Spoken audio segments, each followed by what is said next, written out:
Hello everyone, आप सभी का स्वागत है सिलेक्शन आईक्यू के डिजिटल प्लेटफॉर्म पर। तो क्या हाल चाल, कैसे हैं? तो सब बढ़िया है। आई होप आप सब स्वस्थ होंगे, व्यस्त होंगे, मस्त होंगे, जबरदस्त होंगे, है ना। और आज की जो क्लास है वो है नीतियों के बारे में। और देखो सरकार क्या करती है, नीतियां ले आती है और हमारे को पिछली नीतियां याद नहीं होती और आगे वाली नीतियां हमें याद करनी होती है ना। तो अभी आपको पता ही है कि सरकार के द्वारा 3 नई नीतियां लाई गई है और जो नई नीतियां आई है वो एग्जाम के लिए बहुत ही इंपॉर्टेंट है ना। तो आपको ये सारी चीजें ध्यान रखनी है कि कौन सी नीतियां सरकार के द्वारा लाई गई है, क्योंकि पिछली बार जब सरकार के कार्यकाल को 1 वर्ष पूरा हो गया था तो सरकार के द्वारा 10 नीतियां जारी की गई थी और उनसे लगभग सभी एग्जाम में प्रश्न भी पूछे गए।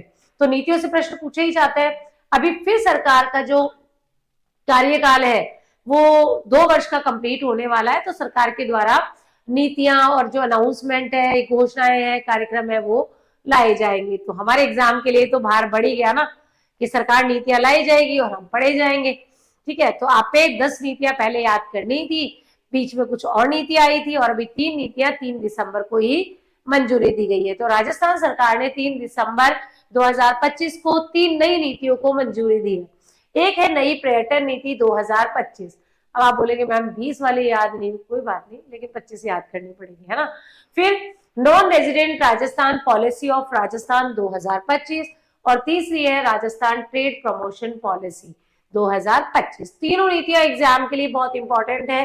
तो पहले तो आपको ध्यान क्या रखना है कि भाई 3 दिसंबर की डेट। तो 3 दिसंबर 2025 को राजस्थान सरकार के द्वारा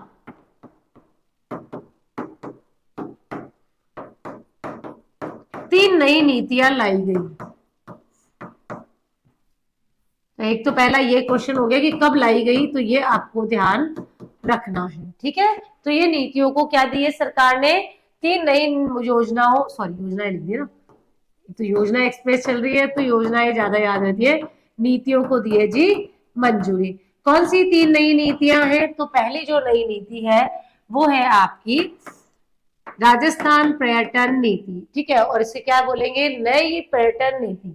ठीक है, तो नई पर्यटन नीति 2025। एक तो आपको ये ध्यान रखना, एक याद रखनी है आपकी नॉन रेजिडेंट राजस्थान पॉलिसी, क्योंकि अभी हम 10 तारीख को 10 दिसंबर को राजस्थानी प्रवासी दिवस भी बनाने वाले हैं। और अभी आपको पता है असिस्टेंट प्रोफेसर का एग्जाम हुआ है और असिस्टेंट प्रोफेसर के एग्जाम में ये जो प्रवासी राजस्थानी दिवस है उस पर प्रश्न भी पूछ लिया गया है, जो लगभग मैंने 8 से 10 बार जो है अपनी करंट की क्लासेस में भी करवा दिया है। तो अगली जो नीति है non resident of Rajasthan policy, यानी प्रवासी भारतीय। ठीक है, तो non resident Rajasthan of Rajasthan policy of Rajasthan policy 2025। तीसरी नीति है ट्रेड प्रमोशन के लिए और उसका नाम क्या है, राजस्थान ट्रेड प्रमोशन नीति। राजस्थान ट्रेड प्रमोशन नीति। ये तीनों नीतियां आपको ध्यान रखना है। निम्न में से कौन सी नीति 3 दिसंबर को जारी नहीं की गई है, यही सिंपल प्रश्न आपसे पूछा जा सकता है। अब इनके बारे में जो बेसिक चीजें हैं उनके बारे में डिस्कस कर लेते हैं, क्योंकि यहां से एग्जाम में इंपॉर्टेंट प्रश्न आपसे पूछे जा सकते हैं। सबसे पहले बात करते हैं राजस्थान ट्रेड प्रमोशन पॉलिसी 2025 की। राजस्थान ट्रेड प्रमोशन पॉलिसी तो क्या है, ये ट्रेड को बढ़ावा देने के लिए लिखा ना, ट्रेड। और ट्रेड क्या होता है, व्यापार होता है, यानी भाई व्यापार के संवर्धन के लिए, उसकी प्रमोशन के लिए, उसको बढ़ावा देने के लिए ये नीति लाई गई है। और आपको पता है कि पीएम जो सीएमओ है वहां पर एक कैबिनेट बैठक हुई है और कैबिनेट बैठक में इस नीति को मंजूरी दी गई है। इसमें किया क्या जाएगा, तो आपको ध्यान रखना है कि इसमें जो बड़े ट्रेड है, जो ई कॉमर्स प्लेटफॉर्म्स है, जो लॉजिस्टिक नेटवर्क है, जैसे समान अवसर छोटे व्यापारियों को भी उपलब्ध कराने के लिए इसे शुरू किया गया है। तो एक एक करके पॉइंट्स लिखते चलेंगे और साथ में याद भी करते चलेंगे। तो छोटे व्यापारियों को बड़े व्यापारियों या हम बोले कि जो ई कॉमर्स प्लेटफॉर्म्स है, अमेजोन है, ये सब ई कॉमर्स प्लेटफॉर्म, और क्या है, और आपको ध्यान रखना है यहाँ पर लॉजिस्टिक नेटवर्क। लॉजिस्टिक क्या होता है कि जैसे जो प्रोडक्ट बन रहा है वो कस्टमर तक कैसे पहुंचेगा, उसके लिए जो नेटवर्क काम करता है उसे हम लॉजिस्टिक नेटवर्क कहते हैं। ठीक है, तो लॉजिस्टिक नेटवर्क की समान सुविधाएं प्रदान करना। मैडम समझ में नहीं आया, कोई बात नहीं जी, समझाते हैं आपको। ठीक है, आपको क्या करना है कि भैया जो छोटे छोटे व्यापारी हैं, उन छोटे व्यापारी को भी हम वो सारे बेनिफिट्स, वो सारी सुविधाएं, वो अवसर देंगे जो हम बड़े ट्रेडर्स को या ई कॉमर्स प्लेटफॉर्म्स को या लॉजिस्टिक नेटवर्क को दे रहे हैं। तो ये आपको ध्यान में रखना है। और क्या ध्यान में रखना है कि भाई इसको आपको ध्यान रखना है, इससे छोटे व्यापारियों को बाजार और ऋण की सुविधा मिलने वाली है। तो छोटे व्यापारियों पर इसमें मेन फोकस किया गया है। तो छोटे व्यापारियों को बाजार की व ऋण की सुविधा मिलेगी। ठीक है, तो एक तो उनको मार्केट मिलेगा और एक उनको लोन मिलेगा, जिसके माध्यम से वो ग्रो कर पाएंगे अपने, ठीक है, क्या कर पाएंगे, अपने व्यापार का प्रमोशन कर पाएंगे, उसको बढ़ावा दे पाएंगे। और इसके लिए जो एक पहले से अधिनियम बना हुआ है उसमें क्या दी जाएगी, ढील दी जाएगी। कौन सा अधिनियम है, राजस्थान दुकान एवं वाणिज्य प्रतिष्ठान अधिनियम 1958। तो राजस्थान दुकान एवं, दुकान ही होती है छोटे व्यापारी की, तो ठीक है, तो दुकान के माध्यम से वो अपना व्यापार संचालित करता है। वह वाणिज्यिक प्रतिष्ठान, कॉमर्शियल इंस्टीट्यूशन एक्ट 1958 के नियमों में ढील दी जाएगी, नियमों में ढील दी जाएगी इस प्रमोशन पॉलिसी के तहत, जिससे कि जो छोटे व्यापारी हैं, जो दुकान है, जो कमर्शियल आपके इंस्टीट्यूशंस है, वो इसमें भाग ले पाए। तो इसमें कुछ ब्याज व्याज भी मिलेगा क्या, ब्याज अनुदान भी मिलेगा, बिल्कुल मिलेगा। तो आपको ध्यान रखना है ब्याज अनुदान, और ये इंपॉर्टेंट फैक्ट है जहां से प्रश्न पूछा जाएगा इस पॉलिसी में। तो भैया यहाँ ब्याज अनुदान की सुविधा दी गई है। कितने लोन पर कितनी आपको ब्याज अनुदान दिया जाएगा, तो ध्यान रखना 1 करोड़ रुपए तक के लोन पर 6% और 1 से 2 करोड़ रुपए तक के लोन पर 4% ब्याज अनुदान दिया जाना है।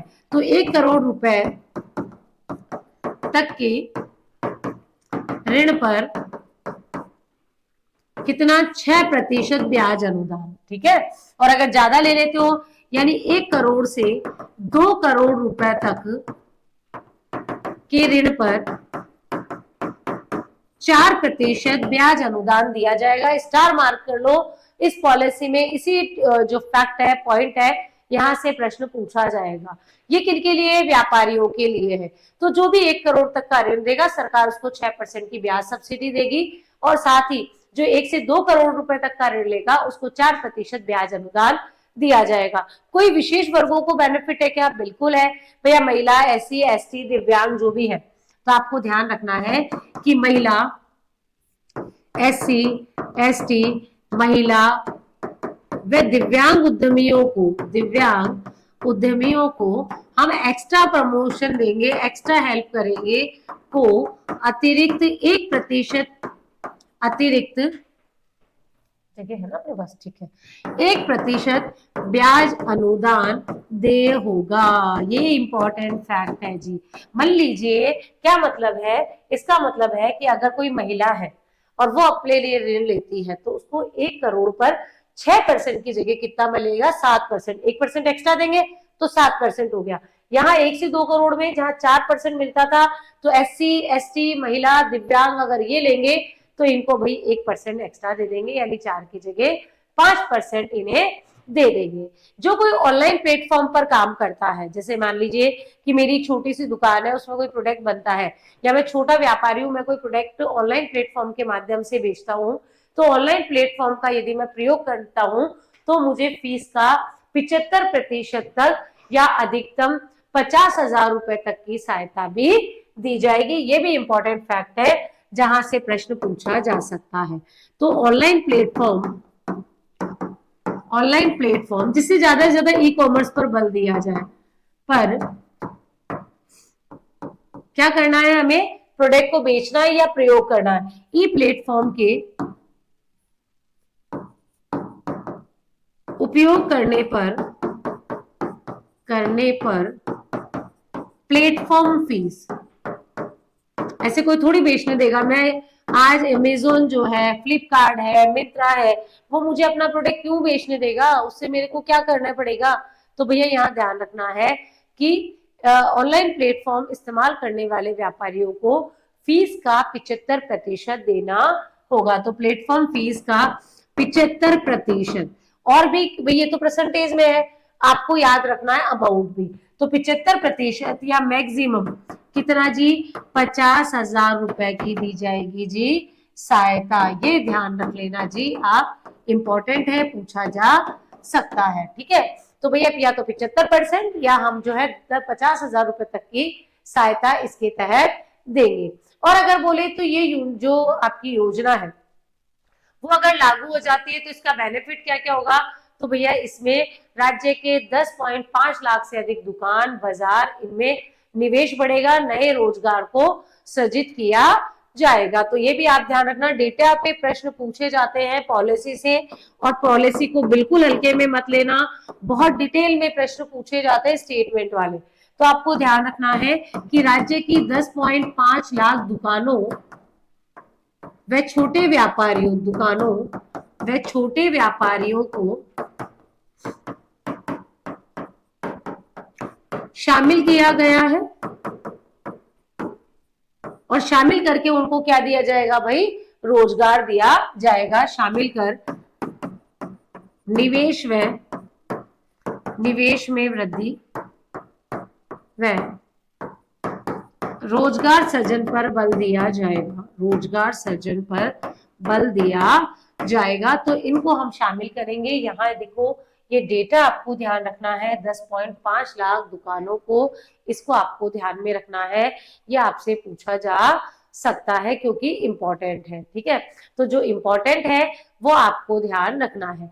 उपभोक्ता जो बाजार है, जो कंज्यूमर मार्केट है, उसकी डिमांड्स को देखते हुए व्यापार में निवेश और रोजगार सृजन पर भी जोर दिया जाएगा। इस योजना की मतलब अब बाकी सारी कहानियां हैं, हवा में बातें हैं।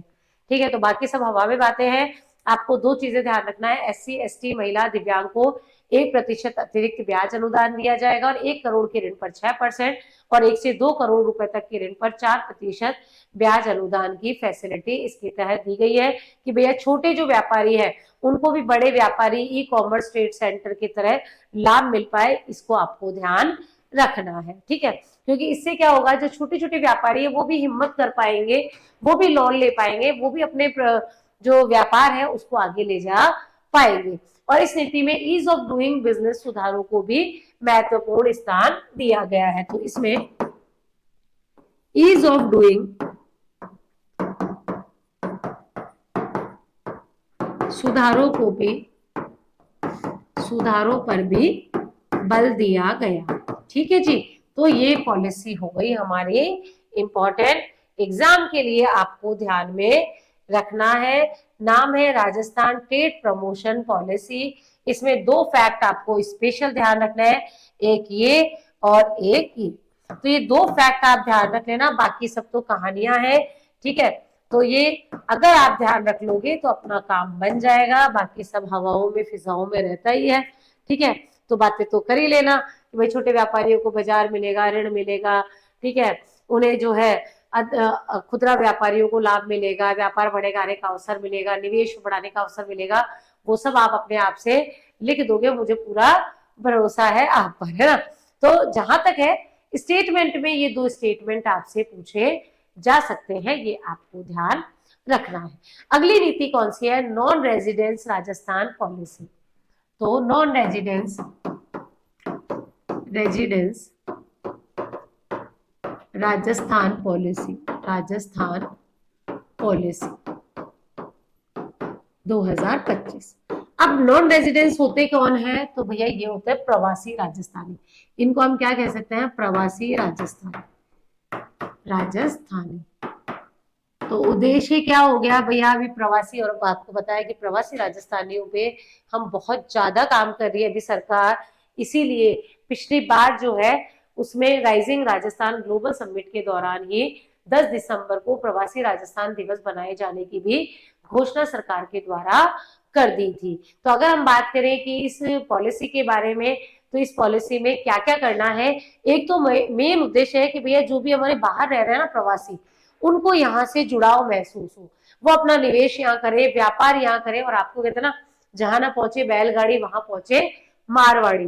तो हमारे जो बड़े बड़े बिजनेसमैन है, टाटा बिरला बिरला है, ठीक है, ठीक है, मित्तल फैमिलीज है, ये सब यही के है राजस्थान के, तो उनको कनेक्ट करना, उनके माध्यम से निवेश, व्यापार, ज्ञान, शोध सबको बढ़ावा देना, ये सब इसके तहत किया जाना है, ये आपको ध्यान रखना है। ठीक है, तो पहला तो आपको ध्यान रखना है, इसमें प्रवासी राजस्थान को निवेश का एक बेहतर इकोसिस्टम राजस्थान में मिल पाएगा। तो राजस्थान में प्रवासी राजस्थानियों को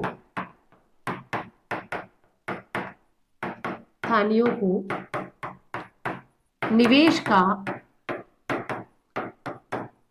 बेहतर इकोसिस्टम होता है पारिस्थितिकी तंत्र, मतलब एक पूरा सिस्टम जिसमें सारी चीजें होती है, इकोसिस्टम उपलब्ध कराना कि अब जितने भी प्रवासी राजस्थानी है वो यहाँ आए और आके क्या करे, यहाँ पर इन्वेस्टमेंट करे। और क्या करना है भैया, उनको आपको ध्यान रखना है एनएनआर के योगदान को बढ़ावा देने के लिए अनुकूल व्यवहार वातावरण तैयार करना है। तो राज्य में निवेश अच्छा होना चाहिए, व्यापार अच्छा होना चाहिए, शोध भी अच्छा होना चाहिए, यानी रिसर्च वगैरह पे भी बहुत अच्छा काम होना चाहिए, ज्ञान पर काम होना चाहिए, ठीक है, तो ज्ञान पर काम होना चाहिए, और सामाजिक सरोकार, ठीक है, ऐसा नहीं सिर्फ पैसे पैसे पे वर्किंग पे ध्यान दे रहे हैं, हम क्या कर रहे हैं, हम सामाजिक सरोकार पर भी ध्यान देंगे। ठीक है, सरोकारों में जो हमारे एनआरआर है, प्रवासी राजस्थानी लिख लो, प्रवासी राजस्थानी, वैसे एनआरआर ही लिखो, एनआरआर यानी नॉन रेजिडेंट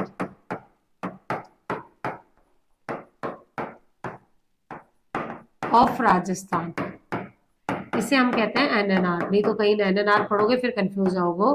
ठीक है, तो हम जो एनएनआर है उनका निवेश, व्यापार, शोध, ज्ञान, सामाजिक संस्थाओं को बढ़ावा देने के लिए, ठीक है, के योगदान को प्रोत्साहन देने हेतु, यह योगदान को प्रोत्साहन देने हेतु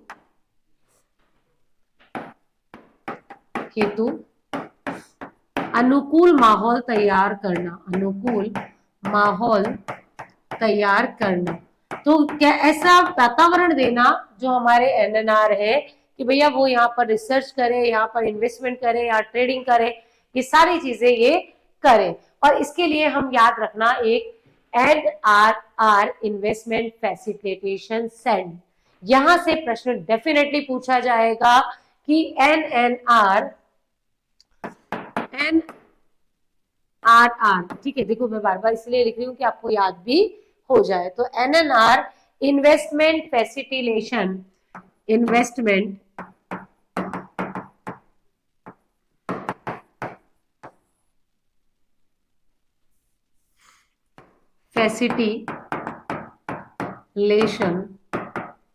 सेंटर की स्थापना की जाएगी। तो देखो इस सेंटर जो है इंपॉर्टेंट है, आपसे पूछा जा सकता है, एनआरआर इन्वेस्टमेंट फैसिलिटेशन सेल, ये किसके लिए स्थापित की जाएगी, तो आपको ध्यान रखना है सेल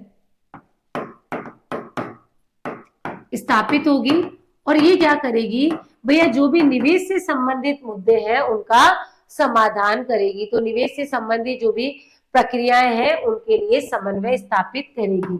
तो निवेश संबंधित प्रक्रियाओं हेतु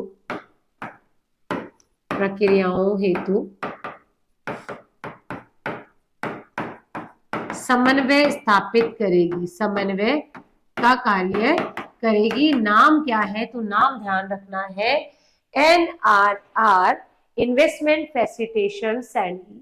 ठीक है, ये आपको ध्यान रखना है अगर यहां से प्रश्न पूछा जाता है।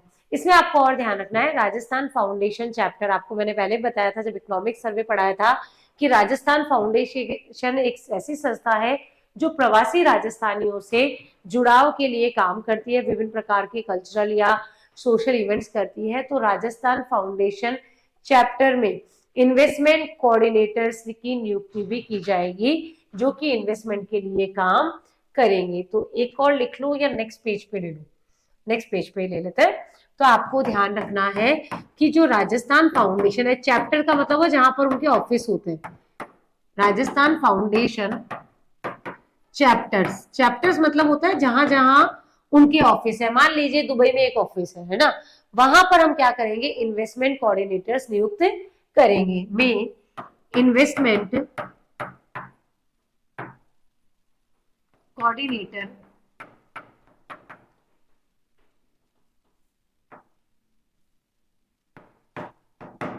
नियुक्त करेंगे। अब यहां पर देखो कई बार होता है एग्जाम में कि वो इस तरीके से हिंदी में नहीं देख के, मतलब इंग्लिश में देख के हिंदी में दे देगा, तो इसे कहता है निवेश समन्वयक। ठीक है, तो निवेश समन्वयक की स्थापना हर चैप्टर पे की जाएगी, यानी राजस्थान फाउंडेशन के जितने भी ऑफिसेज हैं वहां पर इसकी स्थापना की जाएगी। एक इन्वेस्टमेंट एडवाइजरी काउंसिल भी गठित की जाएगी जो कि इन्वेस्टमेंट के लिए काम करेगी। तो इन्वेस्टमेंट एडवाइजरी, एडवाइजरी मतलब जो कि सलाह के लिए काम करेगी। ठीक है, काउंसिल गठित की जाएगी, काउंसिल गठित की जाएगी, ये ध्यान रखना। तो भी जो निवेश सलाहकार काउंसिल है उसका भी गठन किया जाएगा। इसके तहत जो प्रवासी राजस्थानी है NRR का समग्र डेटा तैयार किया जाएगा, समग्र डेटाबेस तैयार करेंगे। और फिर जो डेटाबेस तैयार होगा, ठीक है, उससे हमें पता चल जाएगा कि भाई कितने NNR कहाँ रहते हैं, क्या क्या है, ठीक है, उनका क्या क्या बिजनेस वगैरह है, तो ये इसके तहत किया जाएगा। और उनकी समस्याओं के समाधान हेतु एक शिकायत निवारण तंत्र भी बनाया जाएगा तथा NNR की समस्याओं के लिए, समस्याओं के समाधान हेतु शिकायत निवारण तंत्र भी स्थापित किया जाएगा, शिकायत निवारण तंत्र स्थापित किया जाएगा, ये ध्यान रखना है। ठीक है जी, तो यहां से आपसे डेफिनेटली प्रश्न पूछा जा सकता है। और विशेष रूप से मैं बोलूं तो ये कुछ फैक्ट है जहां आपको ध्यान रखना है कि एक तो आपको ध्यान रखना है कि राजस्थान फाउंडेशन चैप्टर, चैप्टर का मतलब होता है भाई जिनके ऑफिस है या सेंटर है या केंद्र है या कि जिस शहर में है वहां पर निवेश समन्वयक और साथ ही इन्वेस्टमेंट एडवाइजरी काउंसिल का गठन किया जाएगा, डेटाबेस तैयार किया जाएगा, उनकी जो प्रॉब्लम्स है उनका सॉल्यूशन किया जाएगा जिससे वो हमारे यहाँ आए और अलग अलग क्षेत्रों में काम करें। और सिर्फ क्षेत्रों में काम ना करें, साथ ही इन्वेस्टमेंट को भी बढ़ावा दे, ज्यादा से ज्यादा निवेश यहाँ पर लेकर आए, ये आपको ध्यान रखना है। ठीक है जी, अब बात कर लेते हैं नई पर्यटन नीति। नई पर्यटन नीति 2025। अब यहाँ संकट अलग है, ये दोनों पॉलिसी तो फिर भी पहली बार आई है तो कोई दिक्कत नहीं है, लेकिन अगर इसकी बात करें तो यहाँ संकट ये है कि पहले की पर्यटन नीति ही हमें याद नहीं हुई है। तो पर्यटन नीति को आपको ध्यान में रखना है। क्या ध्यान रखना है कि भैया निजी क्षेत्र को हम पर्यटन के क्षेत्र में हम क्या करें, प्रोत्साहन दें, यानी अब जो पर्यटन क्षेत्र है उसमें निजी क्षेत्र के निवेश को बढ़ाए, पर्यटन का जो इंफ्रास्ट्रक्चर है उसको हम डेवलप करें। इवन कई पर्यटन स्थल ऐसे हैं जहां पर कनेक्टिविटी नहीं है तो कनेक्टिविटी में सुधार करें, वहां हाइजीन को अच्छा करें, वहां सिक्योरिटी को अच्छा करें, वहां पर जो डिजिटल फैसिलिटीज है, ठीक है, उनको करें। आज भी कई जगह जाते हैं तो घूमने, वहां पर डिजिटल फैसिलिटीज नहीं होती, ठीक है। या हम बोले कि जो पर्यटन इकाइयां हैं उनके अनुकूल भी हमें माहौल तैयार करने पर बल देना होगा, जिससे हमारा पर्यटन सेक्टर ग्रो करे और पर्यटन से हमें राजस्व मिले, सरकार को साथ ही रोजगार मिले, साथ ही पर्यटन की जीएसडीपी में भागीदारी भी लगातार बढ़ती रहे।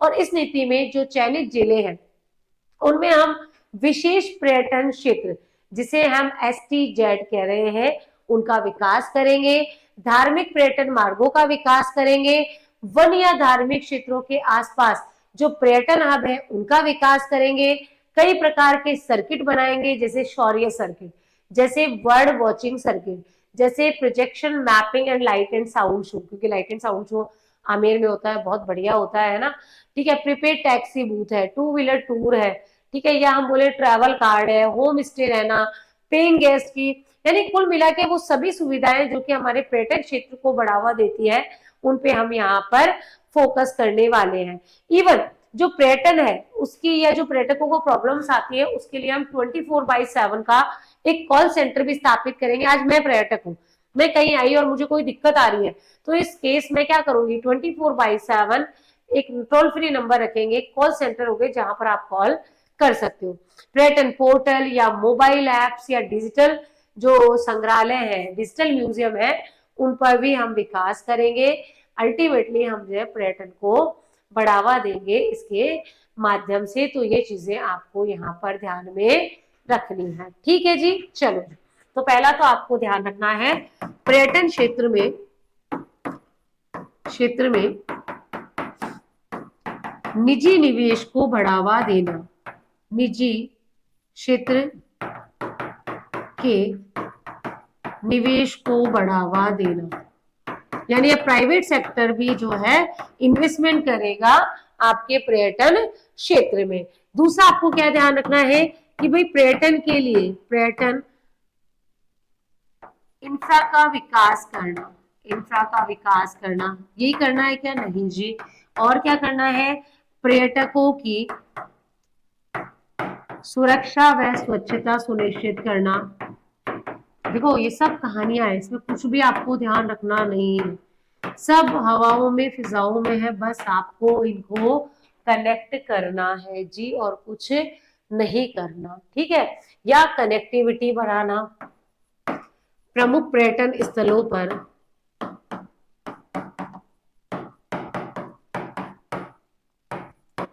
कनेक्टिविटी में सुधार करना, कनेक्टिविटी में सुधार करना, जिससे कनेक्टिविटी क्या हो और बेटर हो और पर्यटक वहां पर पहुंच पाए, ठीक है।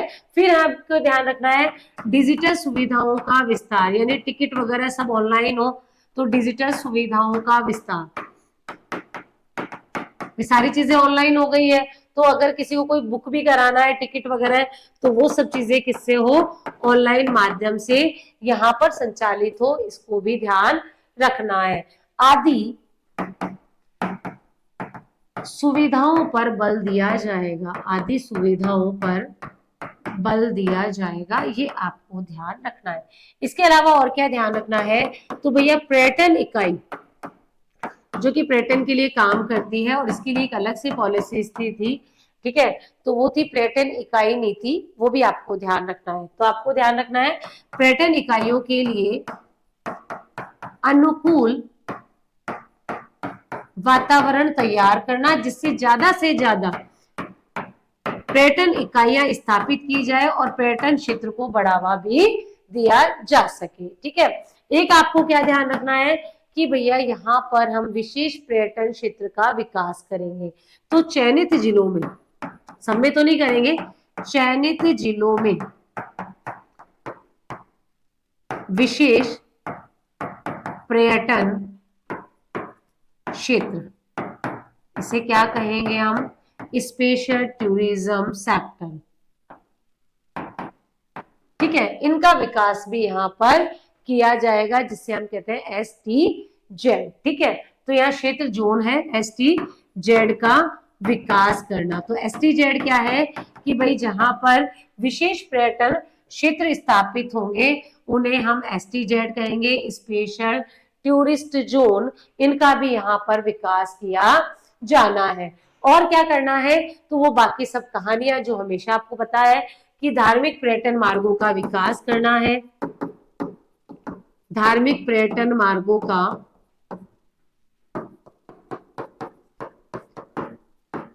का विकास करना है, थीम आधारित, या हम बोले कि थीम या सर्किट आधारित पर्यटन पर बल देना, पर्यटन पर बल देना। जैसे हम बोले शौर्य सर्किट, तो शौर्य सर्किट यानी ऐसे सर्किट जो कहीं ना कहीं शौर्य को दिखाते हैं, उनको हमें कनेक्ट करना है। या हम बोले कि जैसे बर्ड वॉचिंग सर्किट, जहां से हम पक्षियों को देख सकते हैं, तो उन सारे कनेक्ट करना इसके तहत किया जाएगा। या हम बोले तो इसमें प्रेजेंटेशन पे या light and sound show, light and sound show या प्रेजेंटेशन, तो आप आजकल जाते हो सब जगह लगभग ये सारी चीजें होती है। तो light and sound show, presentation, projection, prepaid service, prepaid taxi services, या हम बोले कि यहाँ पर ध्यान रखना बूथ सर्विसेज, ठीक है, या ई व्हीकल टूर्स है, ठीक है, आजकल ई व्हीकल्स भी अवेलेबल हो जाते हैं, ई व्हीकल टूर के साथ आपको और ध्यान रखना है कि आजकल साइकिल वगैरह और टू व्हीलर वगैरह भी मिल जाती है। एक हम राजस्थान ट्रैवल कार्ड जैसा बनाने वाले हैं, ट्रैवल कार्ड का भी इसके तहत विकास किया जाना है कि हम ट्रैवल कार्ड के माध्यम से अलग से यहाँ पर फैसिलिटी दे, होम स्टे, पेइंग गेस्ट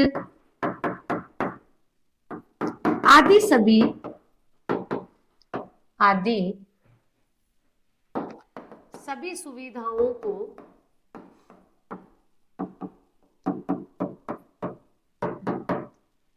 विकसित करने पर ध्यान दिया जाएगा। और क्या किया जाएगा, तो आपको ध्यान रखना है पर्यटन क्षेत्र के लिए यानी पर्यटन सुरक्षा हेतु 24/7 क्या बनेगा, एक कॉल सेंटर स्थापित किया जाना है। कॉल सेंटर स्थापित किया जाएगा जो 24/7 कभी भी दिन रात सुबह शाम कभी भी आप कॉल करके उनका क्या कर दो जी, दिमाग खराब कर दो। इसके अलावा जो पर्यटन पोर्टल्स हैं, अब बताओ बड़ी ही अजीब सी बात है, हमारे पर्यटन पोर्टल पे आप देखोगे तो राजस्थान के बारे में इंफॉर्मेशन ही नहीं मिलती। ये तो लोग है ना अपना वीडियो बना देते हैं, अदरवाइज अगर आप देखो ना तो कहीं पर भी राजस्थान के इस तरीके की सुविधा आपको नहीं मिलती है, ठीक है। तो हम पर्यटन के पोर्टल बनाएंगे, मोबाइल ऐप बनाएंगे, वह उनके लिए क्या बनाएंगे, तो पोर्टल हो गए, ऐप हो गए, और ऐप हाँ डिजिटल म्यूजियम, डिजिटल संग्रहालय स्थापित करेंगे। डिजिटल संग्रहालय का विकास भी इस नीति के तहत किया जाएगा। अल्टीमेटली मोटो क्या है जी, कि पर्यटन को बढ़ावा देना, पर्यटन को बढ़ावा देना, जिससे राजस्व बढ़े और जिससे क्या बढ़े जी, रोजगार बढ़े। तो अभी रोजगार की समस्या, राजस्व जो है उसमें भी क्या होगी जी, वृद्धि होगी। ये आपको ध्यान में रखना है। ज्यादा छोटा हो गया जी, ठीक है, तो ये थोड़ा सा आप ध्यान रख लेना। नई पर्यटन नीति, तो ये तीनों नीतियां आई है, अभी आई है, अभी पढ़ लेंगे तो याद रह जाएगा, बाद में तो पढ़नी ही है। तो बेटर क्या है, अभी के अभी पढ़ लो, जब एग्जाम होगा तब उसको रिवाइज और कर लेंगे। तो तीनों महत्वपूर्ण नीतियां हैं, तीनों से आपसे प्रश्न पूछा जा सकता है, तो भाई ध्यान रख लेना। पहले तो तीनों नीतियां, अपने आप में तीनों नीतियां याद रखना बहुत ही इंपॉर्टेंट है। यहां से आपसे डेफिनेटली प्रश्न पूछा जा सकता है, इसीलिए एक स्पेशल क्लास, ठीक है, मैं इसके लिए आपके लिए ला रही हूँ, जिससे आपको ये बेनिफिट मिल सके। नीतियां साथ ही साथ ही तैयार हो जाएगी, तो बाद में हमें पढ़ने की जरूरत यहाँ पर नहीं पड़ेगी। अदरवाइज क्या होता है, अदरवाइज होता क्या है कि भाई हम क्या है बाद में पढ़ते हैं एक साथ, तो साथ साथ पढ़ लेंगे तो अभी अपना काम हो जाएगा। सारी रीतियों में दो दो तीन तीन चीजें ध्यान रखनी है, इसमें ये ध्यान रख लेना, बाकी सब तो कहानियां है, एक ये ध्यान रख लेना, एक ये ध्यान रख लेना, ठीक है। बाकी तो हवाओं में फिजाओं में देख लेना। एक आपको इसमें ये ध्यान रखना है, ये ध्यान रखना है, डेटाबेस शिकायत निवारण तंत्र इतना बड़ा इंपॉर्टेंट नहीं है, ये ध्यान रख लेना, ठीक है। तो ये आपको, और ये वाला 4 पॉइंट यहाँ ध्यान रखना है, यहाँ पर सिर्फ 1 2 3 पॉइंट ध्यान रखना है, तो सारे आपसे पूछे जा सकते हैं, इंपॉर्टेंट है। इसलिए एक स्पेशल क्लास में आपकी नई नीतियों की ला रही हूँ, जिससे आपको ये नीतियां साथ के साथ ही याद हो जाए, ठीक है। तो चलिए मिलेंगे अगली क्लास में, तब तक पढ़ते रहिए, लिखते रहिए, अपना ध्यान रखिए। Thank you so much.